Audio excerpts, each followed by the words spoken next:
आप देख रहे हैं भारत पॉडकास्ट चैनल।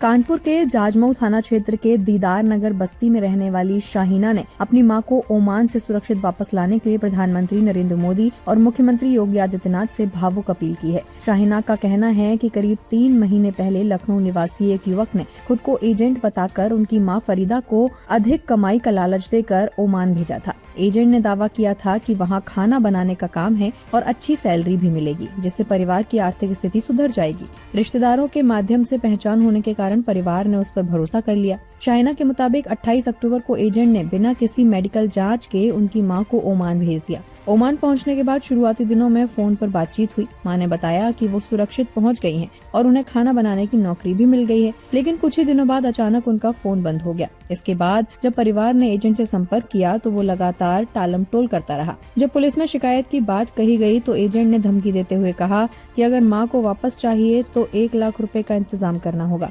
वरना उन्हें भूल जाओ। शाहीना ने बताया कि उनके पिता रफीक दिव्यांग हैं। परिवार की जिम्मेदारी उनकी मां फरीदा पर ही थी, जो घरों में खाना बनाकर परिवार का खर्च चलाती थी। उनके 2 भाई अमन और अजमत हैं, जबकि बहन फातिमा की शादी लखनऊ में हो चुकी है। शाहीना का कहना है कि 2 दिन पहले उनकी मां से किसी तरह बात हो सकी थी। मां ने रोते हुए कहा कि उनकी तबीयत ठीक नहीं है और उनके साथ 4 अन्य भारतीय महिलाएं भी फंसी हुई हैं। उन्होंने बेटी से किसी भी तरह उन्हें भारत वापस बुलाने की गुहार लगाई। पीड़िता की बेटी शाहीना ने पूरे मामले की शिकायत जाजमऊ थाना में दर्ज कराई है।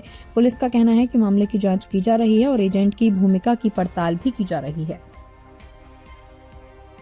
मेरा नाम शाहीना है और हम कानपुर जाजमऊ के रहने वाले हैं। और मेरी अम्मी, जो हमारे रिश्तेदार हैं, कॉल पे संपर्क हुआ था हमारी अम्मी से। तो जो उनके भाई हैं, एजेंट हैं इमरान, उनसे मतलब बात हुई थी कि यहाँ पे मेरी माँ काम करती थी, कम पैसे यहाँ मिलते थे, तो उन्होंने ये चीज़ बोला था आप वहाँ जाएं, वहाँ आपको पैसा अच्छा मिलेगा। ये चीज़ हमारे रिश्तेदार ने ये चीज़ बोला था हमारी माँ से।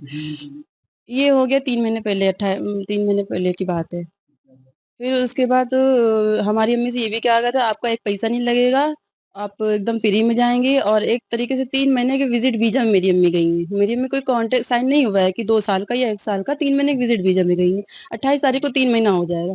और ये भी कहा गया था अगर आपकी एज बहुत है, अगर आप काम कर सकेंगी तो ठीक है, नहीं अगर आप काम कर सकेंगी तो वापस आ जाएँगी। तो मेरी अम्मी इस वक़्त बीमार बहुत है, क्योंकि मेरी अम्मी की अभी परसों बात हुई थी, मेरी माँ बहुत रो रही थी। और मेरी माँ ने बताया बेटा ऐसी-ऐसी बात है, वहाँ पे मेरी माँ की जैसे 4 औरतें और फँसी हैं वहाँ पे। वो भी परेशान है, बुखार में है और तबीयत ख़राब उनकी। पहले तो उन्होंने बोला था कि 1 लाख बोला था मेरी माँ को वापस लाने के लिए इमरान ने। अब मेरी माँ को वापस लाने के लिए ये हो रहा है कि आप पैसा देंगी तो आएँगी, वरना आपकी माँ वहीं पड़ी रहेंगी। एजेंट से बात आपकी हुई है, तो वो उनका क्या कहना है? उनका यही कहना है कि आप अपने माँ को वापस लाना चाहते हैं तो 1 लाख रुपए दें। माँ की आपसे बात हुई, जी। क्या उन्होंने बताया? उन्होंने ये बताया कि हमने वीडियो कॉल पे बात हुई थी, वो बहुत ज़्यादा बीमार थीं, चक्कर खा के भी कई बार गिरी थी, ये भी बताया था। और उन्होंने ये बताया कि वहाँ पे मेरी जैसी 4 औरतें और फँसी हुई हैं। एजेंट पैसा माँगा आपके पास, पैसा है? कैसे क्या मेरे करेंगे पास आप? सर मेरे पास पैसा नहीं है, अगर मेरे पास पैसा होता तो हम पैसा दे के तो हम अपनी माँ को बुला लेते। मेरे पास पैसा नहीं है, इसीलिए तो हम दर-दर भटक रहे हैं कि ये चीज़ कि मेरी माँ आ जाए कैसे-तैसे करके।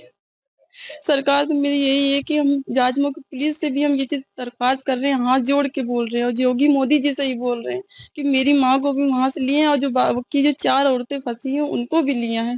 बस मेरी यही दरख्वास्त है आप लोगों से बस। देखिए मामला संज्ञान में आया है, जाजमऊ पुलिस के संज्ञान में ये मैटर है। कोई लेडी जो ओमान में गई है वो फंसी हुई है, संभवतः कुछ पेमेंट का इशू होगा, उसके एजेंट ने 1.5 लाख रुपए की मांग करी है। तो पुलिस को इंस्ट्रक्शन दिए जाएंगे कि मामले की तह तक जाए, जांच करे, और यदि इसमें एजेंट का कोई ख़राब रोल समझ में आता है या एक्सटॉर्शन करने की कोशिश करता है तो उसे अभियोग पंजीकृत करके उसके खिलाफ कार्रवाई करें।